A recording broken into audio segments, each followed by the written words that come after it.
Hello, and welcome to UND's State of the University. My name is Connor Ferguson, and I serve as the student body president. I am Zarina Azizova, and I serve as the UND Senate Chair-elect. And I'm Anna Kinney, Staff Senate President. We're so thankful that you can join us today, both in person and online.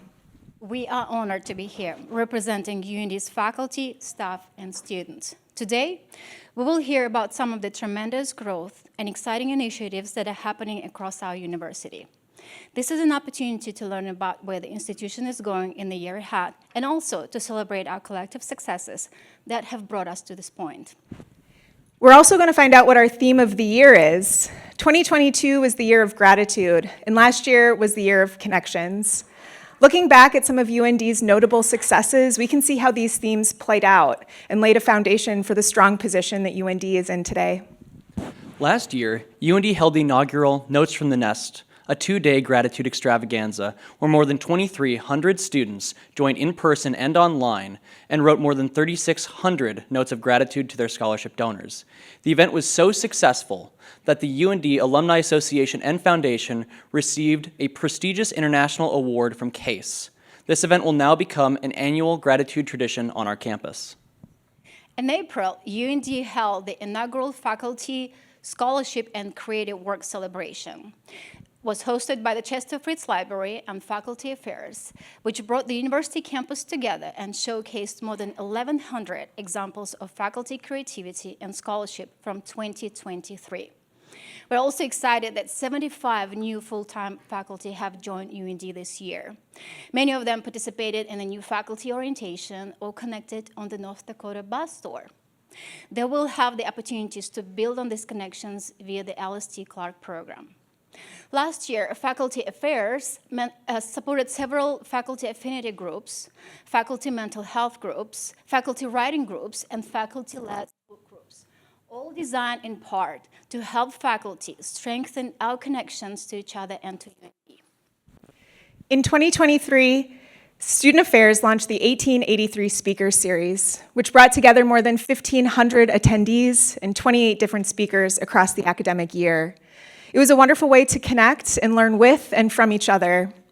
We're excited about the fall 2024 lineup, which includes speakers such as Peter Johnson, Frank White, Erica Thunder, Jim Poolman, and others. At UND, we also value creating connections through service.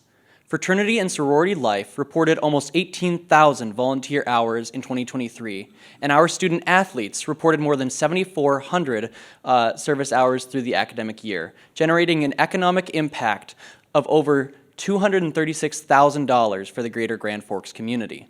Up to this point, UND has not captured service hours from our other groups, but we know that many members of our campus community find value in service. So this year, UND is setting a new campaign goal of 188,300 total service hours for this academic year by not just students, but faculty and staff.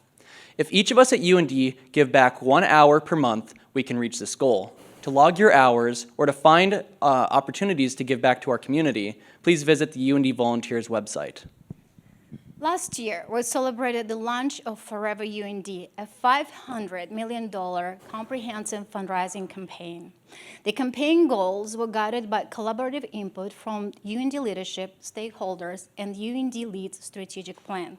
This goal centers on capital projects, student scholarships, programs and priority needs, and research and faculty, which also includes funding for the endowed positions.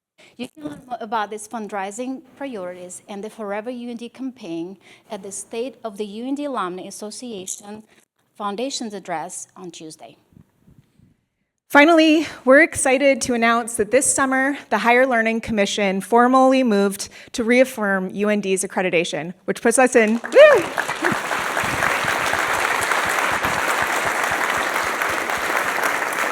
That puts us in good status for the next 10 years. And in their remarks, they praised the development and implementation of the strategic plan UND leads and our institution's strong commitment to academic freedom.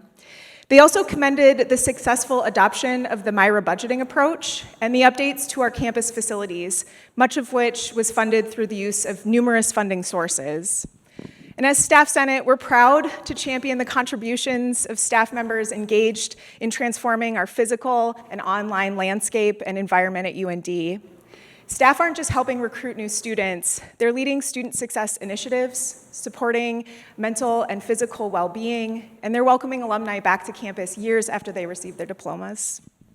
Student government is committed to upholding UND's long-standing traditions and to help build new ones.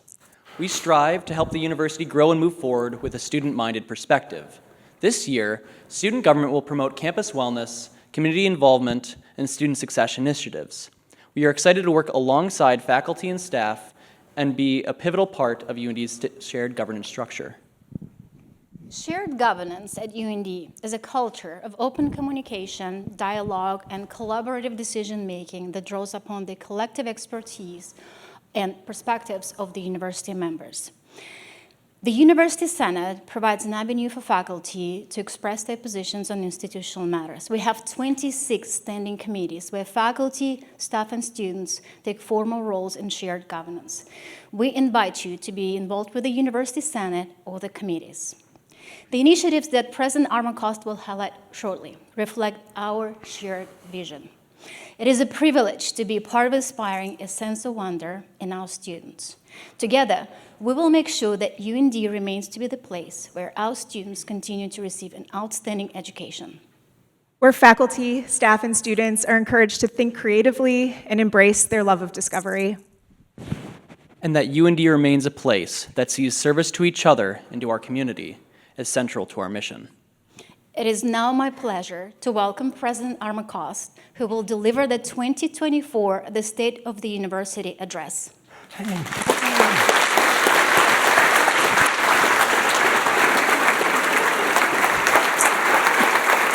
Thank you. It's great to see everyone. Holy moly. Well, thank you. And did I go off? I'm on. You can hear me. Good.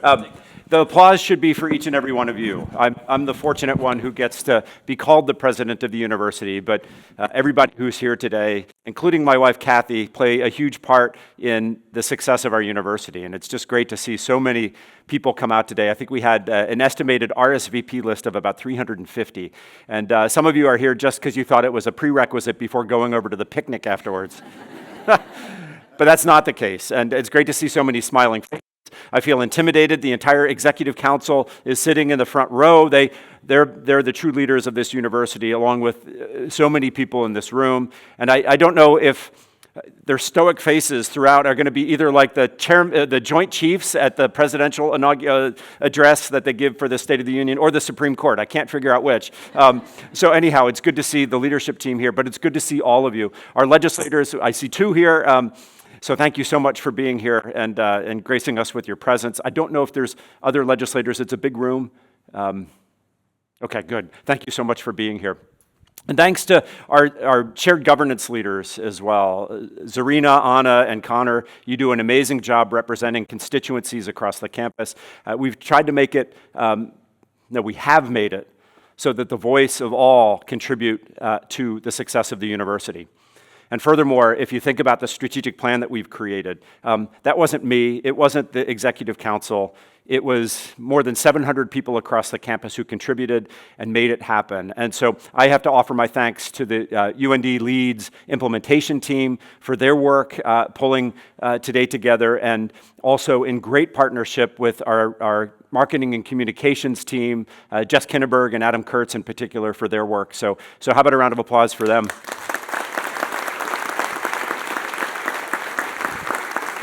All right, and I have to admit, I need a roadie or something. I was going to teleprompt from here and click here, and I thought I had a hand. I needed 3 hands to be able to do this.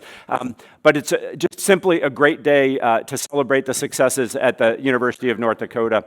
And throughout the presentation, keep the vision that you saw on the screen in the front of your mind, because all the stories you're going to hear about connect to the vision, about creating that sense of wonder, about the love of discovery and learning new things, and also about a commitment to service to one another, You'll hear that theme a lot, and then service to the city and the state and to the national landscape as well. So there's a lot to think about as you hear the story. So don't just tune out and say you're here for a ride. Pay attention and think about how you contribute, because I think it's important to know how and have a sense of how I value and we all value the contributions that each and every one of you make. And to the people, this is unnerving to me. You're stretching way, way back. Ryan Zier, is Ryan back there? Yep. Come on. So people, you have wheels on your chairs. So come on, swing forward, get a little closer. You know, in the HLC visit, I didn't let anyone just sit in the back. I made everybody come forward. So this is a direct order from your president. Come forward. Join the crowd. There you go. We got one. Those Steve Brecky. Come on. Wheel it forward. Set the standard. You can do it. Come on down. Yeah. Simona, I see you back there. Yep. Nariaki. Good. Those on the fireplace, please pick up the fireplace and move it closer. So there we go. You're invited to be closer. So thanks. These States of the University addresses are often riddled with data after data. And I have two data slides, one at the beginning and one at the end. And my goal is to really focus on the stories that you've created in the last year and the stories that we're creating as we move forward together as a university. And one story I think about, and again, this will stay with you. Back in 1961, President Kennedy was visiting the Cape Canaveral, as a visit to one of the space contractors who was getting ready to launch rockets and an attempt to achieve the mission of launching a person to the moon. And he came across a custodial worker, and he said, "So what do you do here?" And the custodial worker said, "My job is to put a man on the moon." And that anecdote rings true every time I think about it, about the contributions of everyone across UND, about doing the mission of the university, about supporting our students, about supporting one another, and making the mission and vision a reality. So this is what you do. Many people say, "I don't see myself in the mission or the vision," or "I don't see myself in UND Leads, the strategic plan." You should absolutely see yourself, because everything you do, everything we do collectively, moves the university forward. And today is about exactly how we've done that. So keep in mind that story, that anecdote about putting people on the moon. And here's the first data slide. It's about the success of how we're putting people on the moon. This number, 83%, our retention rate of the first-year students, first-year full-time students who came to UND in the fall of 2022, we retained at the rate of 83% for returning the next year. Now, I will say this is the highest number in the recorded history of the North Dakota university system. Now, is that something to clap about? The caveat, however, is that recorded history for the North Dakota university system only dates back to 1990. But still, that's 34 years of greatness, so it's a great indication of the work that you're doing. And then in addition, our fall to spring retention rate last year was up around 94, 95%. So those are students who make it from fall to spring and choose to stick it out. That's the support. That's the environment that we all create. It's not just in the classroom. It's across the campus. It's everything we do. It's how we feed them. It's how we take care of them. It's how we nurture them and allow them to grow into great adults and great human beings. All right, so now, the next one is a touchy slide, right? It's our projected enrollment, and the provost and vice provost, Janelle Kilgore, is somewhere here. She's hiding over here because every time we talk about predicting enrollment, we won't know until we do census, which will be in the early part of September, about how many students come here. We'll have a good sense, of course, of what happens with the move-in that happens this weekend, where all of a sudden a flood of humanity comes back to the campus and things liven up a bit. But this is the trend over the last 4 years. It's a great trend. It's positive. It bucks the national trends. And what we're expecting to see is an even more significant increase going from 23 to 24. We don't want to put a number on it yet.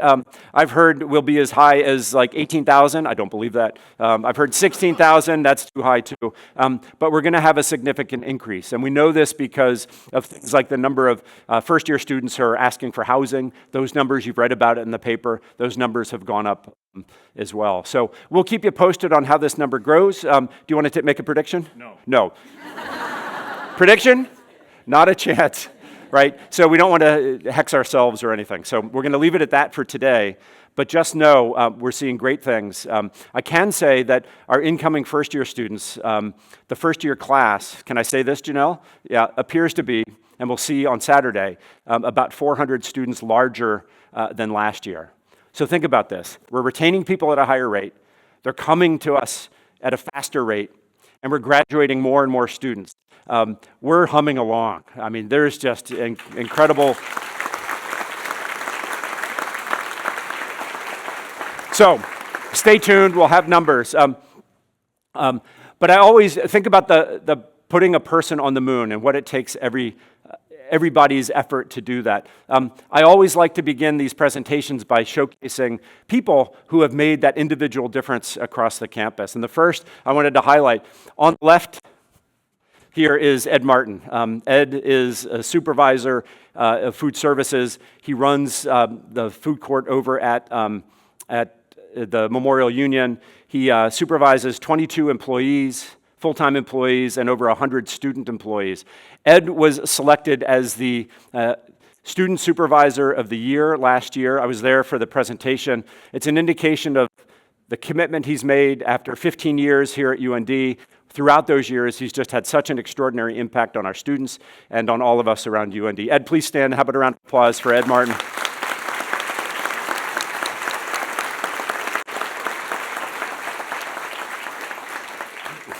And we're going to go with the senses, right? There's this sense of taste, but there's also this sense of sight and smell. And there's no better person on the campus than Melissa Grafenauer, who is she's our horticulturalist, takes care of all the foliage and the flowers that exist on our campus.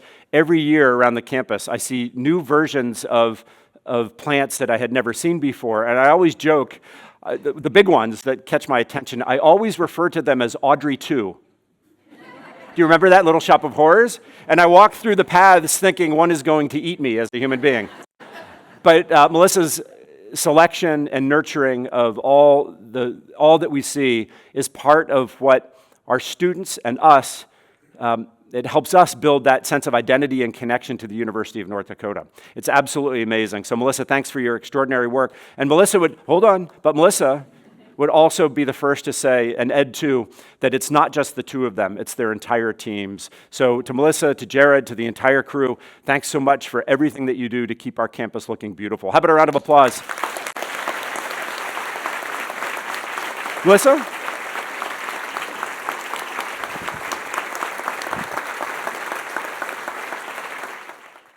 And when we think about all that it takes to attract students to UND with those enrollment numbers going up, the physical spaces are important, but so are things like the availability of scholarships, and so are donors, and the work that's happening with our Forever UND campaign that you heard about previously allow that type of thing to happen for our students. The availability of scholarships, the places, the programs that we're offering, and we'll highlight a number of those programs here in a moment, but just a tremendous way that we come together to attract students and to allow them to get their start here at UND. In addition, I wanted to highlight the work when we talk about massive numbers of people coming to campus. We think, where are we going to house them? And so our Director of Housing, Troy Noldner, Troy might be here, but Art Malloy, our Vice President for Student Affairs, and Troy have been working night and day to make sure that we have safe and plentiful housing for all of the students who are joining us on campus. And so thanks to Art for your work. And I don't see Troy here. Guess what he's doing? He's preparing for move-in day. But you've seen the spaces and the opportunity for our residence halls to be the place where that sense of identity, that sense of connectedness, that sense of belonging can happen through not just the physical spaces, but the programs that happen within the residence halls. So how about a round of applause for Art and Troy and all of the housing team.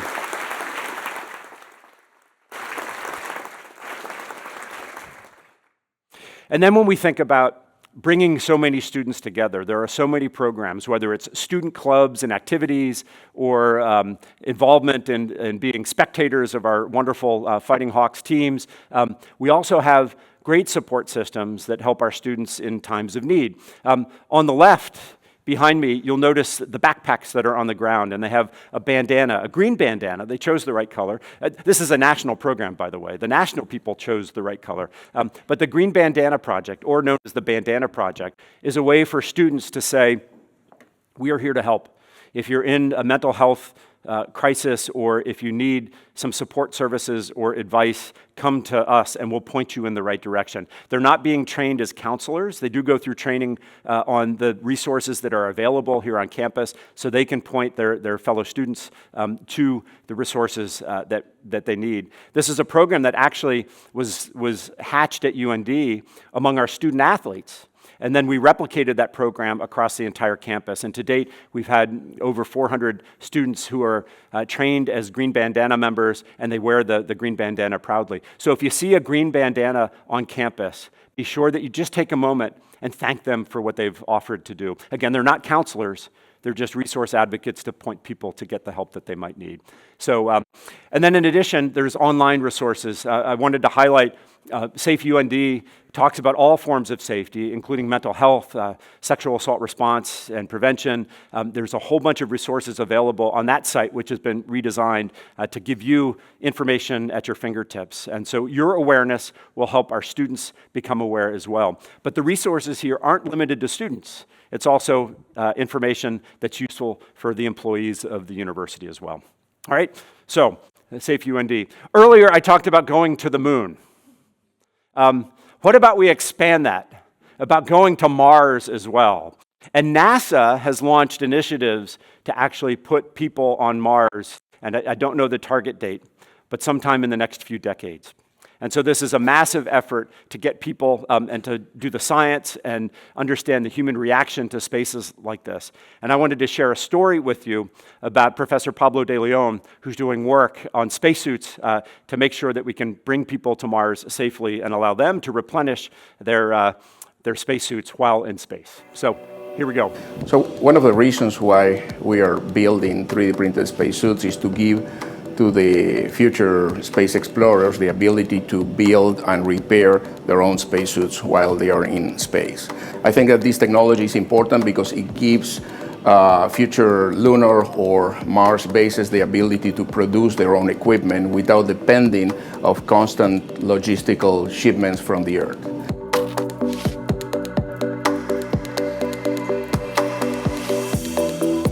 So there are not many patents about spacesuits because it's just such a narrow technology.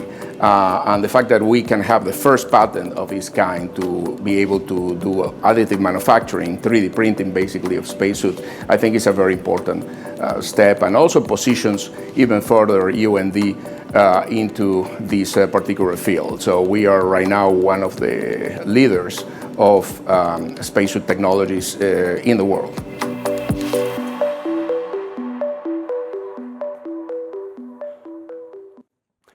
And today we do have with us Professor Pablo de Leon. Pablo, please stand, take a round of applause.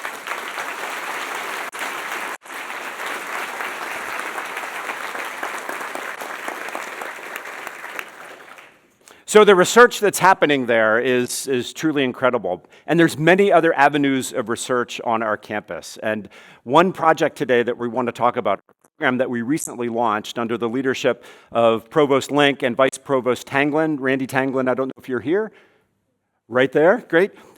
Thank you for the incredible work to set up this program. We'll say a little bit more about the broad program. But as an example of the great work that's happening here, please welcome Professor Soo-Jung Kim, who is the Department Chair for the Department of Communications. How about a round of applause?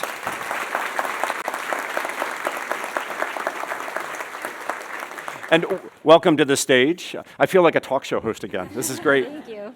Yeah, it's great to have you. And could you say a little bit about the UND Connect project? And if you don't mind, if you can give a broader context too about how the project is being used, but then your specific project.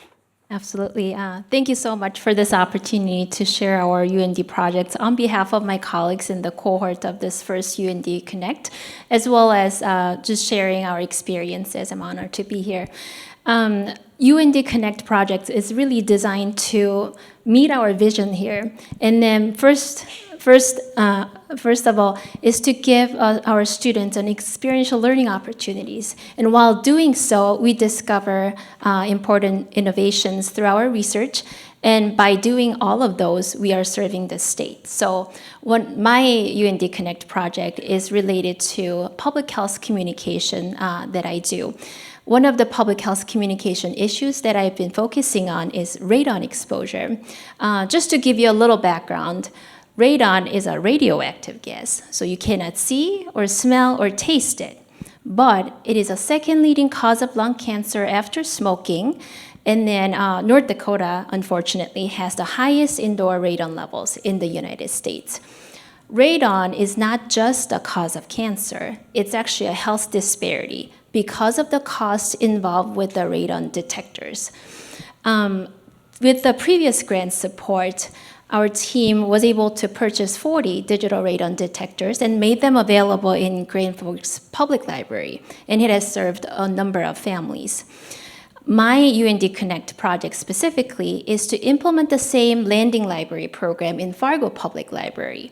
By doing that, we are removing the financial barriers to many families in North Dakota and then protect them from radon exposure and possibly lung cancer. And then another thing, even better news, is that it only costs a modest level of investment and uses public's existing infrastructure. So literally a big bang for the buck, right? Supporting Exactly. a lot of people with a little investment. And so what does this mean for your students? Students, our faculty does such a good job in their classrooms teaching the content of their majors. But then UND Connect projects and all the other activities that we're promoting over the campus is to give our students hands-on experiences, experiential learning opportunities. UND Connect projects exactly doing so. And then, so by doing that, especially for my project, students involved in mine are involved in the entire process of the public health intervention program involving our communities from the beginning to the end. But as exciting as that, what I'm more excited about is this actually, that my colleagues who are selected as the UND Connect cohort get to show what it means to be a leader. And then, well, in my opinion, I'm sure what we do as members of this great university is to really serve. And I believe leaders serve in their own capacities.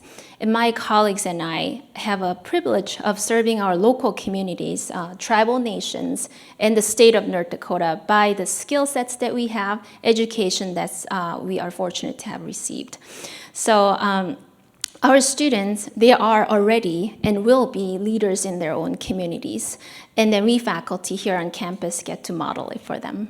That's great. Tying so much to what our UND Leads strategic vision talks about and making an impact on the state of North Dakota and the local community. So thank you so much for joining us today. And how about a round of applause? And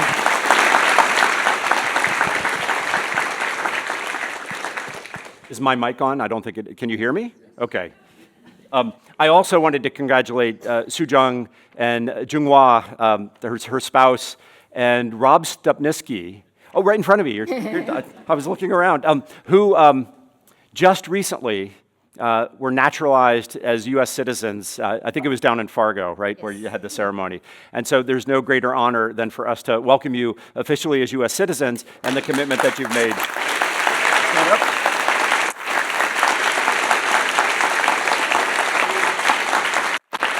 Thank you so much. Thank you so much.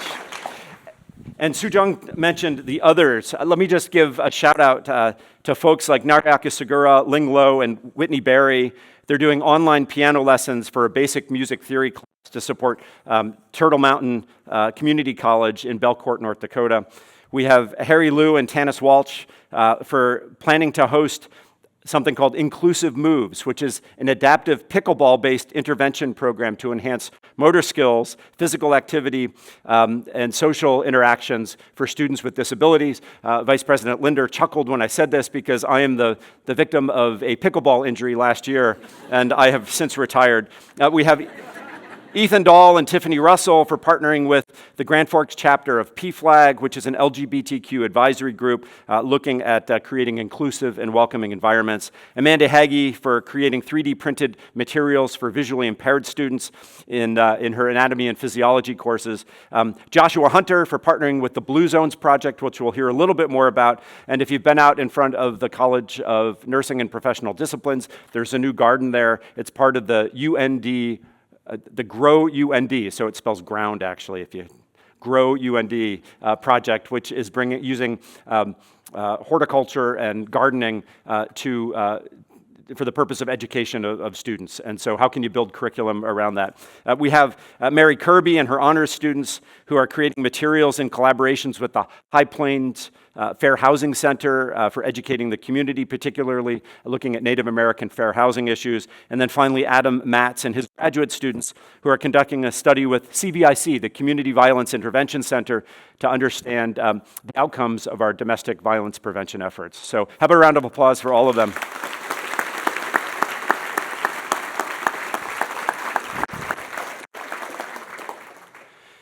So I mentioned support to our Native American communities and the work that's going on here on campus. As one example, I'm proud to announce we have 8 graduates from this year's PhD in Indigenous Health. The significance is this is the first ever PhD in Indigenous Health program in the world. Last year we graduated 4 students, and we've doubled that this past year, recently graduating 8. So how about a round of applause?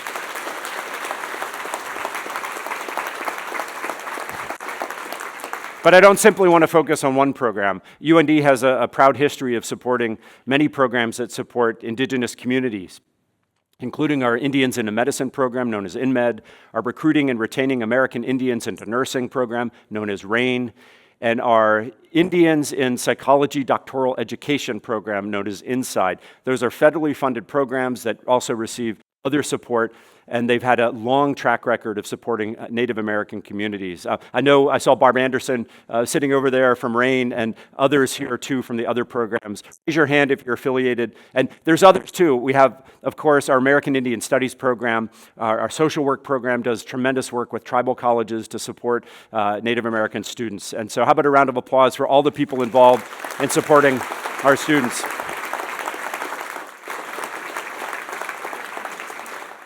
I also wanted, there's a little known organization, at least it's, when I ask people if they know, and I don't, Tiffany Ford, are you here today? Tiffany, right there. Tiffany is the director of our Small Business Development Center. It's not ours, it's actually a shared enterprise between UND and the Nistler College, the State Department of Commerce, and then the Small Business Administration at the US level. And Tiffany does amazing work, and her team does amazing work across the entire state. I think I have some statistics here as well. About it. So their impact on the state in 2023 was $1.1, ready? billion in economic impact. They helped start 105 new small businesses to the tune of $82 million of capital invested in North Dakota small businesses. They've helped 390 businesses obtain federal support, amounting to $401 million, and they've helped 162 clients through their Veterans Business Outreach Center, the VBOC program. So it's incredible work. It's happening right here in Nistler Hall, and Tiffany and your team, congratulations on the great success.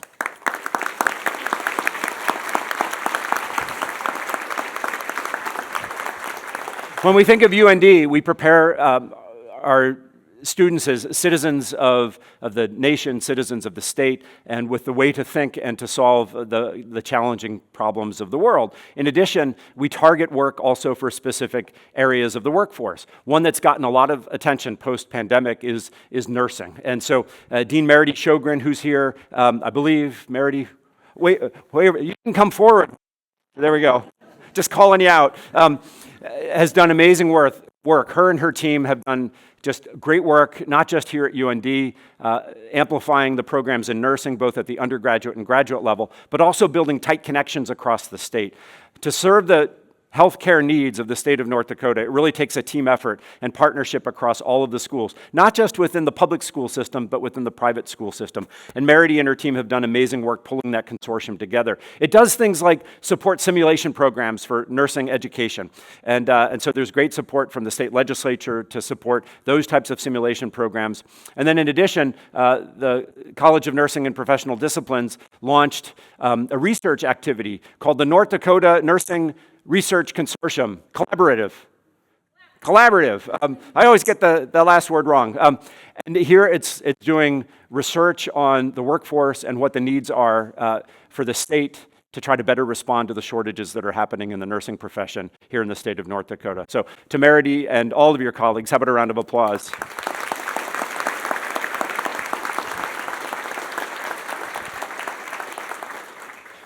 There's another great public health effort that we're involved with here in Grand Forks. It's called the Blue Zones Project. It's interesting. Blue Zones is a national organization that has looked at longevity in areas throughout the world and has made recommendations about things that we can do to better our health by looking at those regions as an example. It's part diet, it's part lifestyle, it's exercise, it's all those things that make us healthy and resilient. And so the Blue Zones Project came to Grand Forks about 2 years ago. Here you see the whole team gathering. In the right is a group of students from our upper level Communications 430 class who had done projects to raise the public awareness of the Blue Zones effort. In the upper left, we have Whitney Miller and Danielle Mazursky, who are key volunteers in the program. In fact, Whitney's one of the leaders. And then in the bottom left, we have Ashley Cleveland, Nicole Benson, and Whitney Miller, who are the 3 leads for Blue Zones. You will see more of them because they're moved from the 7.0 workspace in downtown Grand Forks to here on campus in Columbia Hall. So you'll see them on campus. It's a great university-city partnership to make sure we're looking out for the health needs of people in our community. How about a round of applause for those involved?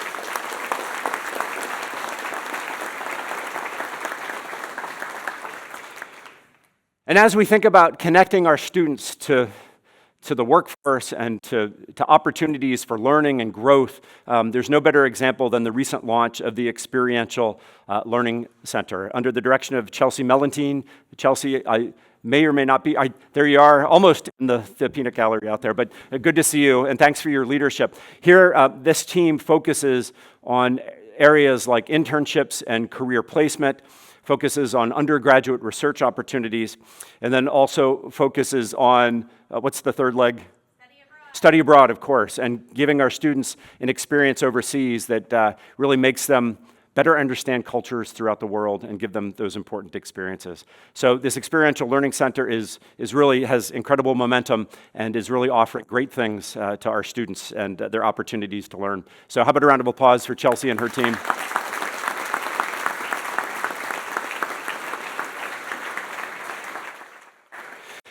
And we have active work going on across multiple divisions, so within student affairs and academic affairs, looking at how do we make our student leadership development programs even more robust through scholarship opportunities, but also intentional co-curricular activities that happen within their development here at UND.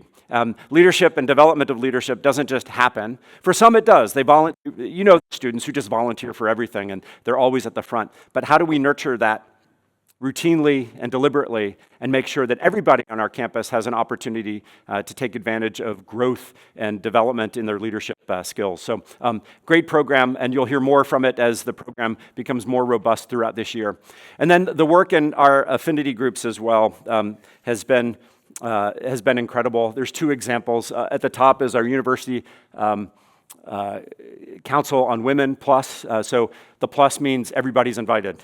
It's intended to be an inclusive group, but it focuses particularly on issues facing women on our campus and also in society. And that's Professor Cynthia Prescott, who is also the chair of the Department of History and American Indian Studies. And she was delivering, I don't know if Cynthia's here, I forget the name of the Pioneer Mother Monuments. So if you want to know more, catch her afterwards. But a great presentation that was well received by all who was there. And then the lower part of the right-hand picture just recognizes the work that our campus is doing with our LGBTQ plus students. So we have student groups, student affinity groups, as well as a staff and faculty association where our LGBTQ members come together and talk about issues that they're facing and advocacy to me and to the leadership here at the university. So how about a round of applause for all involved?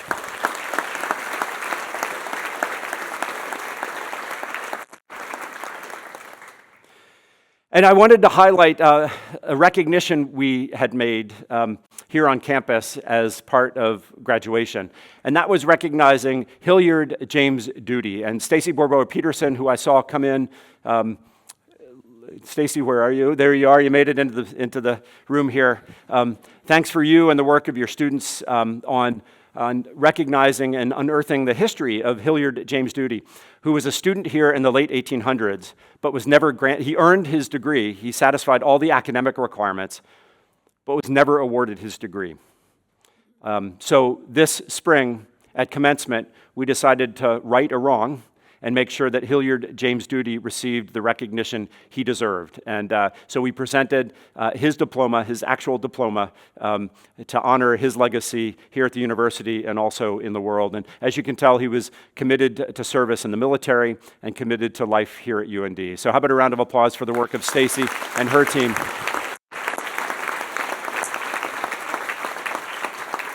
And with that spirit of inclusion in mind, we have renamed the area and the activities on the second floor of the Memorial Union from the Office of Diversity and Inclusion to the Hilliard Center, focusing on all students, what it means to understand other cultures, other backgrounds, but to do so in a holistic, inclusive way across the campus. So Stacy, thanks for your leadership there as well.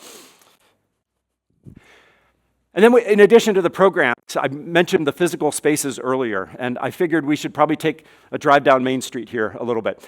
I love this picture. It's obviously at sunrise. It's looking to the southwest. Just a beautiful capturing of the entire campus from Swanson Hall. Cassie Gerhardt, we took the parking ramp out of this one because we know you're not a fan. Where's Cassie? There she is, right? Sorry to call you out. And then all the way to the Odegaard School on the far west. Next year we'll go the other direction, so the Odegaard School gets more prominence. But I love this picture because it highlights, and you can get a real good look at how the campus has changed and the current state of it. Now, when we talk, I mentioned before, when we talk to students about why they chose to come to UND, the physical presence of the campus matters. In fact, we had a student athlete being recruited who told us, well, my grandpa told me if you don't see construction vehicles on a college campus, it means they aren't making the commitment to the learning spaces and the living spaces. So as surprising as it is to see yellow tape and orange cones and giant construction vehicles show up on our campus, it's also a sign of investment in the future of the University of North Dakota. It's an important part because you deserve spaces that allow you to do your work, to do your craft, to educate our students the right way with modernized and adequate facilities. So, and we thank the legislature for their continuing support as well. It's a balance. It's the legislature combined with key donors who have made many of these projects possible. So let me just run through a quick update. The Merrifield Hall, of course, you're actually hear the construction vehicles out of my left ear. It's been going. I think we finished construction in December. There were some delays along the way, but exciting times to open up Merrifield Hall. And the grand entrance will provide a gathering space similar to what we see with the students who are using this space in Nisler Hall. But it's also, importantly, ADA accessible. And the reason we included this picture is it signifies an effort on our campus to enhance the accessibility in all facets of our work, whether it's the physical spaces or the way that we engage with computers or with each other, making sure people who have accessibility needs, that those needs are satisfied by UND.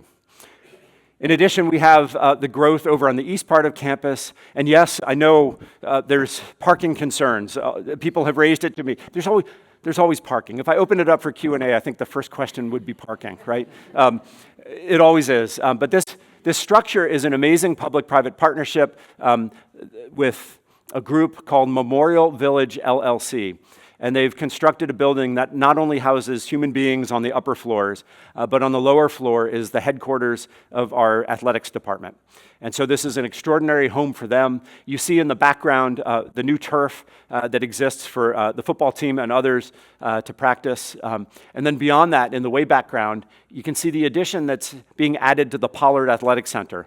And that addition will house locker rooms, weight rooms, and also sports medicine facilities and athletic training facilities, different from where they are now in the Hislop building.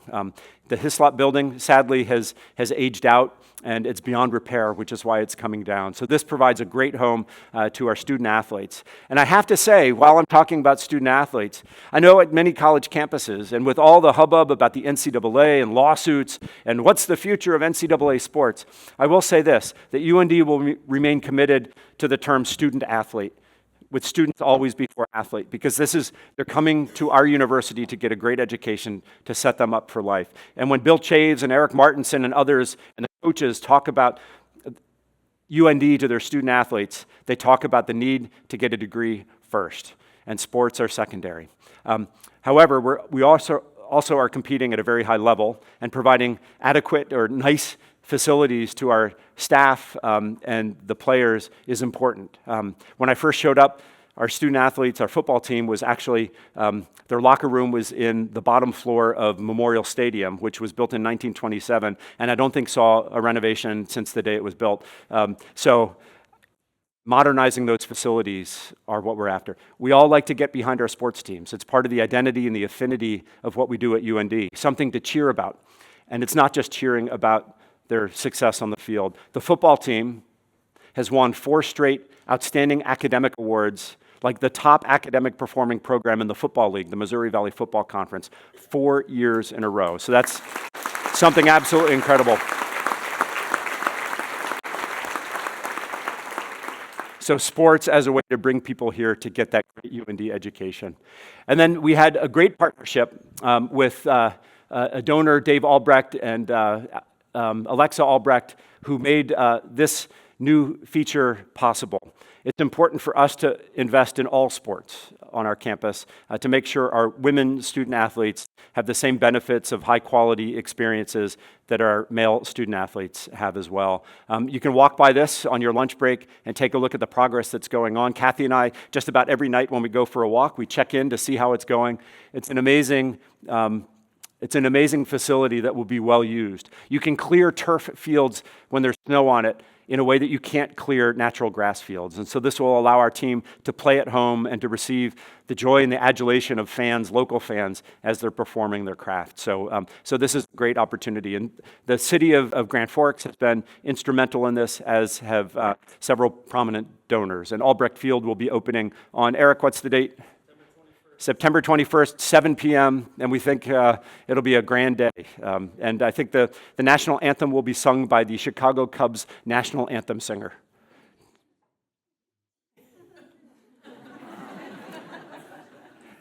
No Cubs fans. Any Red Sox fans? There we go. And then beyond the world of sports, of course, we have the renovations that have happened. The Chester Fritz, formerly auditorium, we've renamed it with something that I think represents the activities that go on there. It's the Chester Fritz Performing Arts Center. And so this, if you remember the carpet in there, I think it was installed in the late 70s. It was time for a refresh. And so a lot of the architectural features have been restored, including the banisters, and it's just a beautiful place to come see a show. And congratulations to Betty Allen. I don't know if Betty joined us today, but she's done an amazing job putting together a great season of activities at the Chester Fritz Performing Arts Center. So be sure, this is part of the joy. Folks, we're on a college campus. There's cool things happening every day. Let me encourage all of you to take advantage of everything the university has to offer, because it's here, and it's your students and it's your faculty members who are doing this. So whether it's a faculty performance or a student performance, by all means take advantage of it. And we have a couple other projects I just wanted to give quick highlights to, because we're thinking about the future. The flight ops building out at the airport that supports the #1 ranked aviation program in the nation at the Odegaard School is in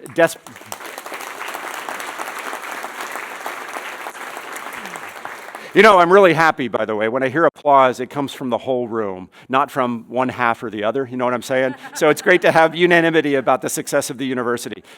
So the flight ops building is needed because the facilities out there are leaking, there's drainage issues, and they're just not modern. And to have our #1 program, and we're not talking about something extravagant, we're talking about something that's suitable for a program of that size and scale. And this project, which will be donor funded, is one of those efforts. And then on the right-hand side is the Health Professions Edition, which was on our campus master plan dating back to 2016. And the idea here is to look at how do we add some additional space to replace aging space on our campus to support both our College of Nursing, our School of Medicine and Health Sciences, and also biomedical research that happens that we think will be a huge bonus for the city of Grand Forks and the local region as we amplify our work in biomedical research. So these are a couple projects that we'll pay attention to. You'll learn more in due time. And then I saved this one. This is the farthest one along of the three, but this is our proposed STEM complex. The legislature was generous in the last session to offer about $55 million in funding to do the first phase of this building, which will house science, engineering, and math programs. And I'll share a little bit more here in a moment about which programs. This building is where Hislop is currently. So that whole section of our community, the east side of campus, is going to be bustling with activity. And the legislature funded a generous portion of the first phase, and in the next session, we will put the case before them to live up to or to ask them to fund the second phase. And in fact, in the previous session, the legislature put a letter of intent to fund that second phase, but we don't take that for granted. We need to sell the importance of a building like this. Our engineering college, the enrollments there are growing this year between, I think, Janelle, 10 and 13% is our current estimate. So there's a significant growth in the College of Engineering and also in Arts and Sciences, and we need to make sure they have a suitable modern home to execute a great modern UND education for these fields. That's an important piece. Donor funding will also go into this one. And so we're active on the trail getting the donor funding for that first phase and also for the second phase of the project. So more to follow. But what's going to happen in this building are great programs. And across the top, you see students from chemistry and chemical engineering. I chose those for a reason, because there's the opportunity to use our resources smartly by using lab spaces, for example, that will allow us to educate both our chemists and our chemical engineers without waste, right? With the ability to take advantage of those common laboratory spaces. So it's a really exciting opportunity. In the lower left, we have forensic science, more on that in a moment. And in the lower right is a group from our biomedical engineering program, and they're currently housed over in Columbia Hall, and they'll be housed in this new STEM facility. So everybody, all the programs that you see here are some of the tenants that will be in this new STEM complex. And so in that lower right picture, we have a group that's working with our biomedical engineering professors. This is Pantia Tavakolian, who is one of the key leaders within the Bio-Innovation Zone, or the biomedical engineering program. So extraordinary opportunities. But finding the right home and creating the right home for these types of programs benefit our students, benefit our faculty, and benefit the ability for us to generate the research and creative activity that will support the state of North Dakota. All right, so I just wanted to call them out. I mentioned forensic science, and I wanted to share a video with you, and I'll introduce Lavinia here in a minute, but let's watch this video that talks about our renowned forensic science program here at UND. The world is full of injustice, so it's important to have the young people that are coming after us passionate, but also living in the reality of our days. The field of forensic science is extremely important. We not only help the criminal justice system determine people that are potentially guilty of crimes, but also we help prove those that are innocent. The forensic science program is offering 4 years of bachelor degree in forensic science, and we have 3 concentrations that the students can choose from: forensic biology, forensic chemistry, and criminal investigations. Right now I'm performing autopsies, and that is applying my forensic science degree. That's just one of the cool experiences cool job opportunities that you can get while you're a student here at the University of North Dakota. The forensic science program serves the criminal justice system, and by training our students to be the best in their field, we are just making sure the next generation of forensic scientists get the best training. There we go, and I don't know, I didn't see if Lavinia Yanku made it here today. Lavinia, are you here? She's not, but how about a round of applause for her amazing work?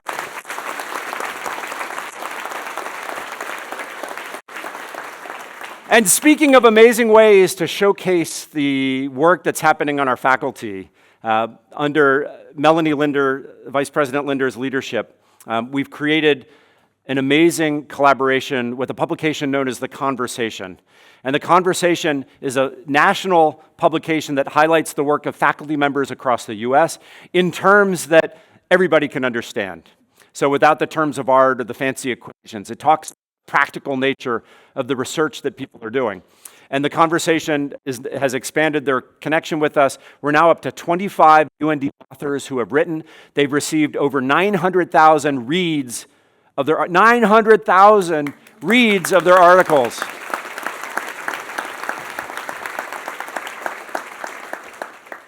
And we've also expanded the connection that we have through the UND connection to The Conversation to our tribal college partners, so that The Conversation will now start writing about the research and creative activities that are happening on the tribal colleges. So it's an amazing opportunity for that national platform. And you see some of the folks who have, I zoomed in because everybody's trying in the back to figure out who's here. Here's just a couple examples of what you would see at The Conversation. A number of professors from our College of Education and also from Space Studies. So just an example of the broad sampling of folks who have contributed to The Conversation. So congrats to all. Let me say a little bit about artificial intelligence. Okay, I could talk all day, but I won't. I've got 2 minutes on this slide. And that is, I'm extraordinarily proud of all the work that's happened on our campus. We put out a survey about a year ago to say who's either doing something substantial or something semi-substantial, or just playing around with AI to understand its impact. And I think we had over 150 faculty members describe how they were using AI. This type of inquisitiveness is what UND is all about. Understanding how something is massive, a change in our world as AI, and how it impacts how we educate our students, how we conduct research, really matters. And you have latched onto it. And it's not just the faculty, it's staff members as well who are saying, I wonder how I can use AI to make my job more efficient, to do my work more effectively. And so that spirit is great. Now, don't get me wrong. I don't think, this is just, can I wax poetic? 1 minute? Okay. There's a debate about how much AI is going to take over the world, right? Some say we'll have artificial general intelligence and humans will never have to think again. We have others who, all it is mathy math. That's all it is. It's a bunch of math equations. So it can't be conscious. It can't have a soul. It can't be creative. And what we have to do as an institution is understand that landscape and commit to knowing what the technology is, how it impacts each of our disciplines, and make judgments on behalf of our students about the things that they should learn as they go into the workforce and they go into society. That's our charter. Not to overreact, not to underreact, but to do it the way that thoughtful, creative people do it. And that's with forethought, it's with examining what's happening out there and making good judgments. And I trust each and every one of you, faculty and staff members, to do exactly that and to join in the discussion that we're having on the campus about AI. So more to follow on AI. This is just a tickler for the future. I also wanted to talk about the work we're doing across the campus to support national security. And in particular, an initiative that we launched. It's a partnership between the Vice President for Research, Scott Snyder, and our Vice President for Marketing and Communications, Melanie Linder, about how do we bring speakers to UND and also have the UND name connected with national security in a meaningful way.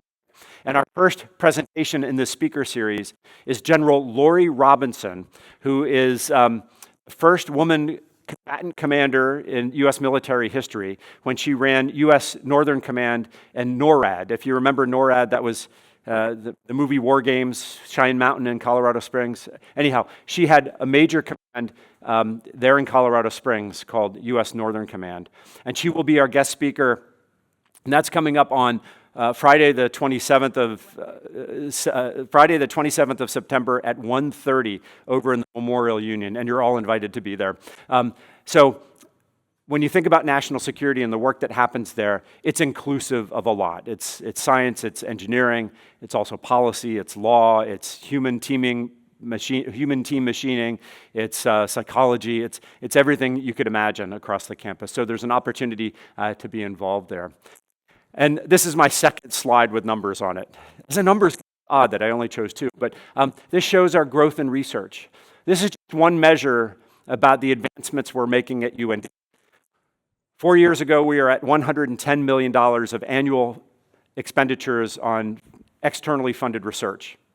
And now we're up to $182 million, and I know it's growing again next year. This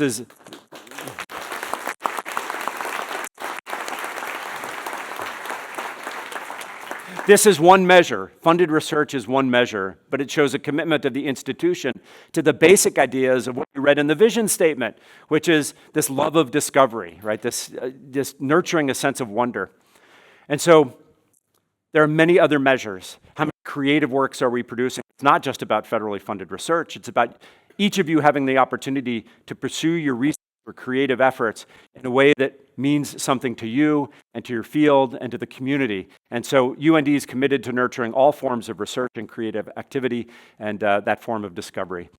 And let's go back to the vision. Again, it's just great to remind you of this, to inspire a sense of wonder, a love of discovery, and a commitment to serve. It's where you've heard this twice already. This is what we're about. This is what we're trying to create here.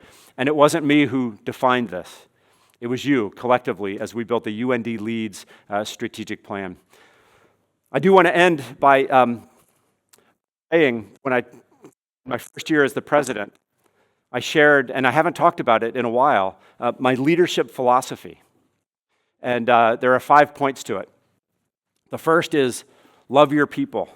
Commit to one another. These are stressful times. We need to make sure that everybody feels the love and support of one another, and we can do that. And I know this for a fact, because Kathy and I frequently hear about how our engagements with students, with faculty and staff members across the campus touches them in a way. And I have a position, so it helps, but it's also people want to just know that they're valued. And it doesn't take a president to make that happen. It takes other human beings to make that happen. So setting aside the position, I just know that you can be like many routinely do, and that's contributing to the well-being of the people on this campus. So that was number one, love your people. The second is, remember, we're here for our students. That's why we exist as a university, to develop them and get them to think. The third is take every opportunity to learn. Regardless of your position on campus, there's an opportunity to learn. And the more you learn, I always say this, the more you realize you don't know. Right? So just because you know a lot about something, doesn't make you an expert on everything, which what I'm trying to say is learning should actually breed a sense of humility, not hubris. Right? So we should be willing to hear the opinions and the thoughts of others and to come together to talk about the toughest issues of the day in a meaningful way. The fourth is recognizing that everybody is great at something. And as we think about our students who might be struggling, get them back on track. Help them as professors and as staff members. If we have staff members or faculty who are struggling as well, help them get back on track. Because once you can promote the greatness in one part of their life, good things happen in the rest of their lives. And I have that firm belief that everybody is great at something. And then the fifth and final, treat everybody, and it ties to all the others, treat everybody with kindness, dignity, and respect. It's what we should do as beings, and take the time to get to the people that you work with, and even the people that you don't work with. And when we get to the picnic, because remember, there are those here who came today just to go to the picnic, you have a homework problem. The homework problem is the following. It's to meet at least 5 new people at the picnic today. Now, the introverts might be saying, okay, I'm not going to go to the picnic. Believe it or not, I'm in that category. I do want to go to the picnic, but I'm a total introvert. But I know Kathy and I make every effort we can to get to know others. A picnic like today is a welcoming environment. Just to introduce yourself to, okay, if it's not 5, then 3. And if it's not 3, then it's got to be 1. And just take the time to do that. And do that on the elevator, do that on the staircase, do that in the cafeteria, do that when you're getting Panda for lunch. Take the time to just introduce yourself to others, okay? That's part of the vision. Let's inspire each other. Let's inspire that wonder. Last year, I used an analogy. It was about a form of art. Does anyone remember? Dots, pointillism, right? Exactly. And it was a great metaphor for the year about how we can connect all the dots. This is my new metaphor. So this is a picture taken by Doc Edgerton. He was a professor of electrical engineering at MIT. And Doc Edgerton created a form of photography that used strobe lights. And so it was a camera that had a strobe going, and every time the strobe went, it would kind of essentially commit to the film that picture. And so he has these amazing pictures of things like bullets going through an apple or a golfer swinging a golf club. And this is a picture that I just love. It's called the milk drop coronet. This is a milk drop dropping into a pool of milk and creating something that's beautiful, something that you wouldn't expect. And so it uses, pay attention to my words, it uses the momentum, drop of milk, to create something entirely unexpected and bigger and stronger and more beautiful than what existed before, right? So keep in mind that word I used, momentum, and keep this image in mind. And there's a lot more of Doc Edgerton on the internet. You heard this in the opening. Year one, when I chose a word of the year, was gratitude. And at the end of the year, we don't give up a word. We continue showing that gratitude, right? It's a very important word, showing thanks. The second year, it was the year of connection. And this year, any surprises? It's the year of momentum, of course. Hey, we have a word. Rob, I said I wouldn't do this, but I'm going to do this. So when you think about momentum, he throws his hands up in complete, utter, like, why is he doing it? But here's the deal. I'm an engineer and a mathematician. So when I think of momentum, there's two components to momentum. Does anyone know? Art's laughing. Engineers, where are you? Two elements of momentum. Close. Motion. Mass and velocity. Very good. Woo! Glory! Thank you. It's like teaching class, right? You ask the question and nobody answers. It happens all the time. Well done. You get an A. So mass and velocity. And so when I think about that, when I think of mass, I think of all of us together. How do we create something special together? And the vision, the strategic vision and UND Leads actually sets that out there. That's the thing that binds us together. Create that sense of mass. It also provides a sense of direction and a sense of speed. And so as we think about the role of momentum in our daily lives, think about how together we can actually create more momentum. And think also about how we can create and move more quickly and more aggressively in the direction that we want to head with the support of so many, our alumni, our legislature, each other. We do it on a daily basis. So momentum, it sounds like a mechanical cold word in the world of AI. No, dispel, it's a human analogy. I'm using a mechanical analogy to talk about something human, about how together we create that momentum. And let's keep working hard to launch new programs, to think about support to our students, and make it happen. I lost my clicker. There we go. And just as we celebrated the achievements and the contributions of Melissa and Ed, and I forgot to mention Chris Taylor. He was Student Employee of the Year. That's Ed on the left, Chris Taylor, and then, of course, Orlin Rasasan on the right, who runs our dining services. We have an amazing team. Everybody contributes in an important way to what we do here. It's like the man on the moon, right? The person on the moon analogy from 1961. What can each of us do to make sure that UND is its best version of itself, that we're able to impact the students in a way that they won't be impacted anywhere else? So together, we create something special. Just wait for it to finish. And then I'll say, I'm done. Let's go picnic. There we go. Here it comes. Yay! Hey!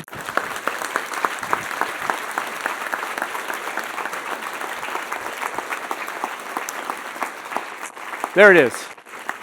And of course, The sun is out, which is good. The ground is drying. I'm delaying for time, right? Because the setup got delayed, but a chance to come over at your leisure. You can all rush over now and flood the place, or yeah, just take your time, mingle here, and feel free to go over to the house whenever it suits you. But we're expecting, I don't know, 500 people or so, 600 people. So come over, enjoy, introduce yourself to me. Met you yet, and then we'll see you. Have an absolutely amazing day. Always, just like good educators, we always solicit. Feel free to scan the QR code and offer your thoughts on anything about today. Leads. Everybody, thanks for everything. You know, when you don't clap yet. When you do a presentation like this, we try to recognize great things that are happening. I certainly hope nobody feels taken aback that I didn't mention you specifically, but just know that I'm aware, and the entire leadership team, your peers are aware of the great work that each and every one of you are doing. Keep up the amazing work. We're extraordinarily proud of you, and let's get ready for an influx of a large number of students, all right? Have a great day, everybody.